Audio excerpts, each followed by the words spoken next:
If you want a role where you're building, you should evolve with AI. We are not letting AI basically take on all the work that we do. So a modern SOC analyst consider AI as their companion, not their competitor.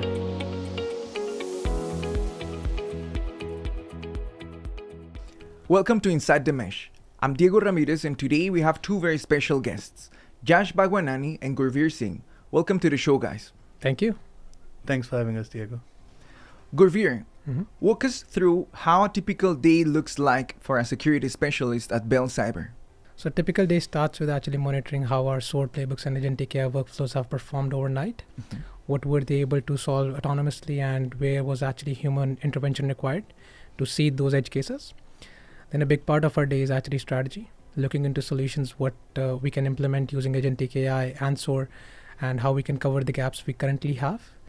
Then a big part of our day is actually working with clients and CIC analysts to see what kind of noise the client is having in their environment, and how we can leverage our agentic AI solutions and our SOAR solution to bring down the noise which is slowing down the team, and we can take some burden off their shoulders. Yeah, that's pretty much it. Yash, AI and SOAR are often talked about separately.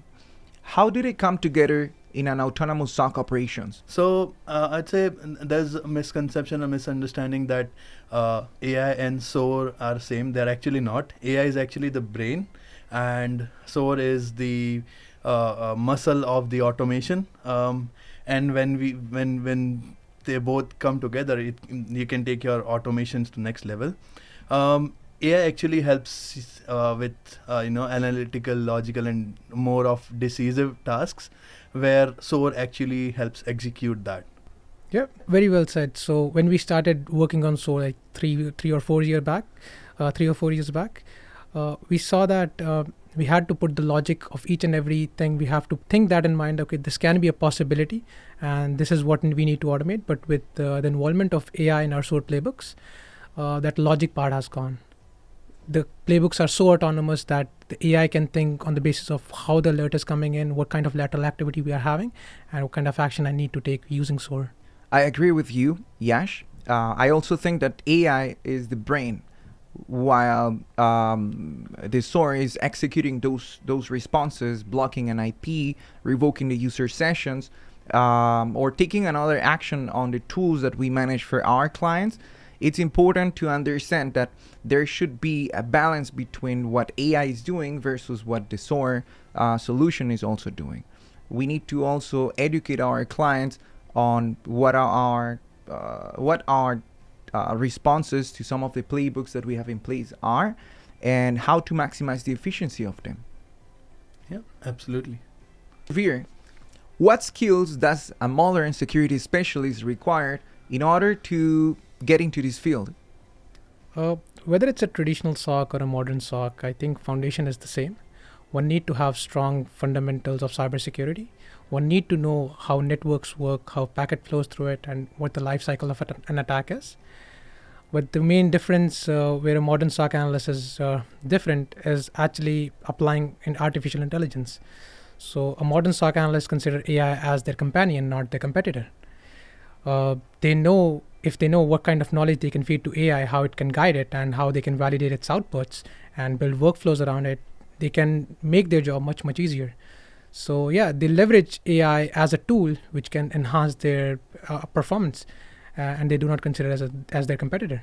Yeah, I agree. And also it's more about, again, they should know their strategy or their intent, because anyone can work on the incident and do all those boring tasks every day. So it's more about your strategy, how you can improvise each and every day.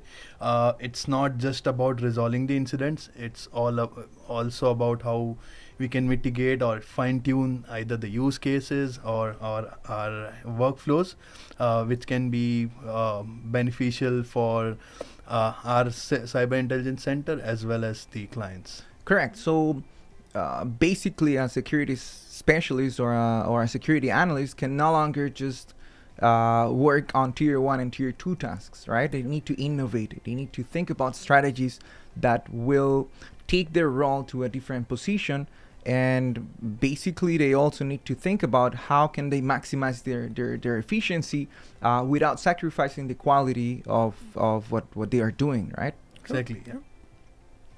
Yash, what's a common misconception people have about working in an AI-driven SOC?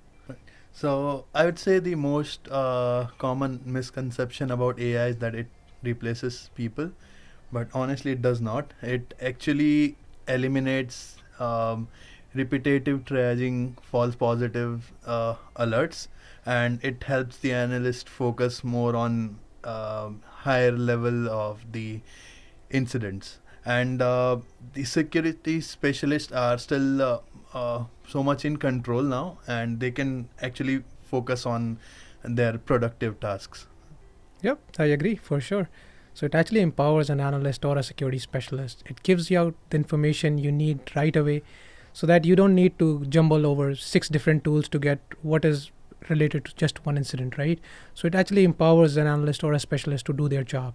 It's not there to replace you, it's actually to empower you. Correct. I Yeah. think the same. I don't think that AI is gonna replace humans just like that, unless humans are taking on repetitive tasks that add no value to the operations, right? Yeah. Then if you fall under this practice, you need to think about how to elevate your work by using AI as a tool. And you need to start thinking outside the box. You need to create strategies. You need to help people. You need to help building new processes that introduce AI as a must. You know, Jawad always used to tell us that back in 1990, when computers came in, everybody used to think, okay, computer's going to replace everyone. But what happened eventually was computer made up more jobs because you need more doors to make its backend development and stuff, right? So actually, it's an advent, it's a new revolution which is coming, and whosoever is ready to actually adapt that is going to survive, right? Correct. Yeah. And also, the world has started to rely on technology. I would say few years ago, no one knew about cybersecurity, or no one had any awareness of how important security is. But the world has relied so much on technology that people need it, and they should be aware of what attacks are going on around the world. Correct. Gurveer, Mhm. for someone listening to this podcast who wants to work in an automated solution like Bell Cyber's autonomous SOC, what should they be excited about?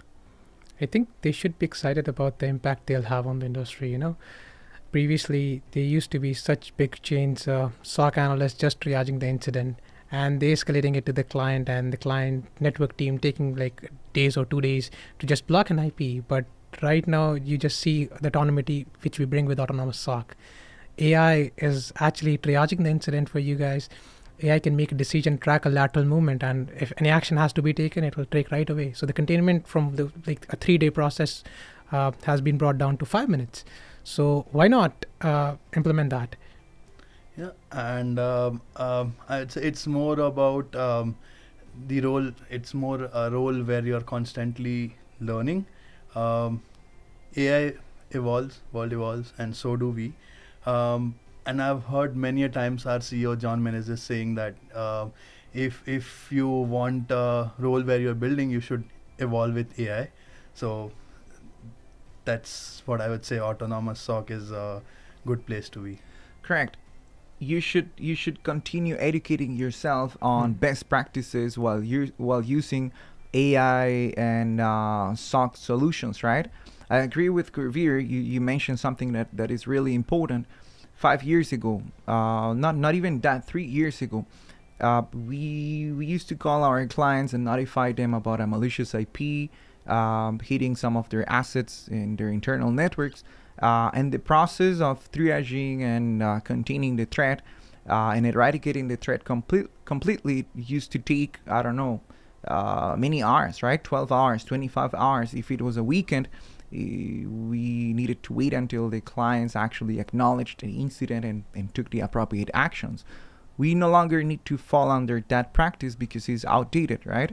If there is something that is critical that require immediate containment, we will take the action within 5 minutes and we will kill the risk. And that's pretty much Bell Cyber's goal when it comes to implementing these automated solutions.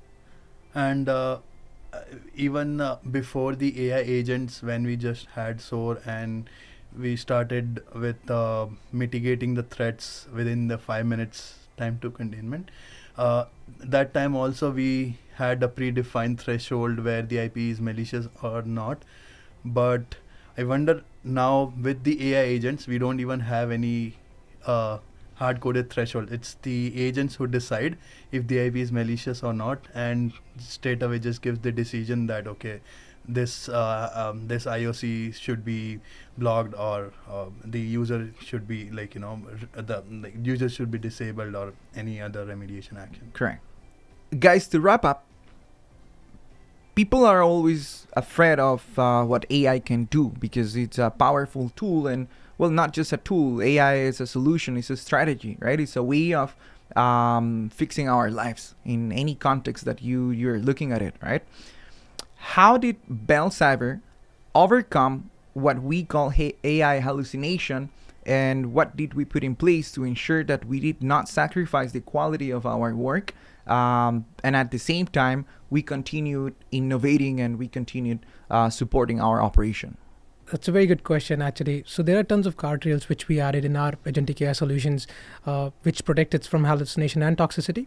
The first is actually having a smart anonymizer engine, which protects all of client's data. The second thing is having a RAG solution. We provide AI with the context it requires to take a decision. So it does not think anything on its own. And the third thing is actually having an LLM as a judge. So it's not that if one AI thinks that I think this should be the final decision, that's the final one. We have another judge who is going to judge that decision based on what kind of inputs was provided to that guy. And on the basis of it, if it's something conclusive that, okay, both AIs think that this is true, and the RAG also agrees with it, okay, this is the context I have provided to this application or this incident.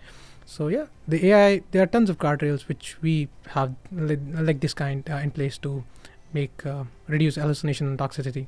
Actually, we also faced the similar issue at the beginning when AI just launched, and but we knew the strategy, or we knew what our outcome should be. So we have designed a supervisor agent and judge agent, which oversee all the operations within the LLM and the judge. And of course, we have provided more context with privacy, which Gurveer mentioned. We have anonymizer engines, which helps us get the correct output. Correct. And basically, as a company, we are still in control over all of these solutions that we have implemented, right? That basically means that we are not letting AI basically take on all the work that we do. We always have humans in the loop for things like exceptions. For example, we always have error checks in case something doesn't happen the way things should happen. And we keep on improving our solution, but mainly making sure that the data is accurate, the responses are accurate, and that hallucination is no longer an issue. We agree, Yeah, for we sure. agree. Gurveer, Yash, thank you so much for joining today's episode, and thank you everyone for listening. I'll see you next week with another episode of Inside the Mesh.